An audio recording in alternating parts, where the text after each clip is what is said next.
तो हमारा अगला वर्ड है अबेयंस। इसका मतलब होता है a state of temporary disuse और सस्पेंशन। बिल्कुल आसान शब्दों में कहें तो जब किसी चीज को थोड़े टाइम के लिए रोक दिया जाता है या सस्पेंड कर दिया जाता है। यहाँ दो चीजें बहुत इंपॉर्टेंट है, टेम्पररी यानी जो परमानेंट ना हो, और सस्पेंशन यानी रोक। तो अबेयंस का मतलब हुआ किसी काम पर लगाई गई एक टेम्पररी रोक। चलिए देखते हैं कि इसको सेंटेंस में कैसे यूज करते हैं, खासकर लीगल वर्ल्ड में। The legal matter was held in abeyance pending the new evidence. मतलब जब तक नए सबूत नहीं मिल जाते उस कानूनी मामले को अबेयंस में रखा गया है, यानी उसे थोड़े वक्त के लिए होल्ड पे डाल दिया गया है। केस बंद नहीं हुआ है, बस थोड़ा रुक गया है।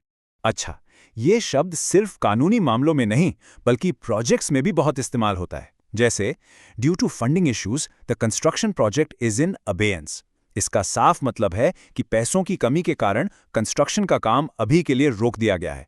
यानी प्रोजेक्ट कैंसिल नहीं हुआ, बस अबेयंस में है जब तक कि फंड्स का इंतजाम ना हो जाए। और अब एक एग्जाम्पल देखते हैं जो हम सबकी लाइफ से जुड़ा हो सकता है। Our travel plans are in abeyance until the situation improves। मतलब जब तक हालात ठीक नहीं हो जाते हमारे घूमने के प्लान्स अबेयंस में हैं। हमने प्लान्स कैंसिल नहीं किए हैं, बस उन्हें आगे के लिए टाल दिया है, एक तरह से पॉज बटन दबा दिया है। आपको ये शब्द अक्सर न्यूज़ या थोड़ी फॉर्मल बातचीत में सुनने को मिलेगा।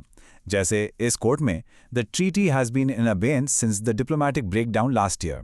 मतलब पिछले साल डिप्लोमेटिक रिश्तों में खराबी आने के बाद से वो ट्रीटी या संधि अबेयंस में चली गई है, उस पर कोई काम आगे नहीं बढ़ रहा है।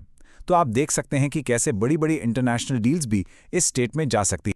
अबेयंस को और अच्छे से समझने के लिए चलिए इसके सिनोनिम्स यानी मिलते जुलते शब्दों को देखते हैं, जैसे सस्पेंशन, डॉर्मेंसी या रिमिशन। इन सब का मतलब ही है किसी चीज का थोड़े समय के लिए रुक जाना। और इसके आगे इसके एंटोनिम्स यानी उल्टे शब्द हैं कॉन्टिन्यूएंस, जिसका मतलब है जारी रहना, रिवाइवल यानी फिर से शुरू होना, और ऑपरेशन यानी चालू रहना। इनसे साफ पता चलता है कि अबेयंस हमेशा टेम्परेरी ही होता है। तो अब आपकी बारी। अबेयंस वर्ड का इस्तेमाल करके आपका अपना सेंटेंस क्या होगा? जरा सोचिए कि आप अपनी जिंदगी में किस चीज को थोड़े समय के लिए अबेयंस में डालना चाहेंगे। अपना सेंटेंस नीचे कमेंट्स में हमारे साथ जरूर शेयर कीजिए।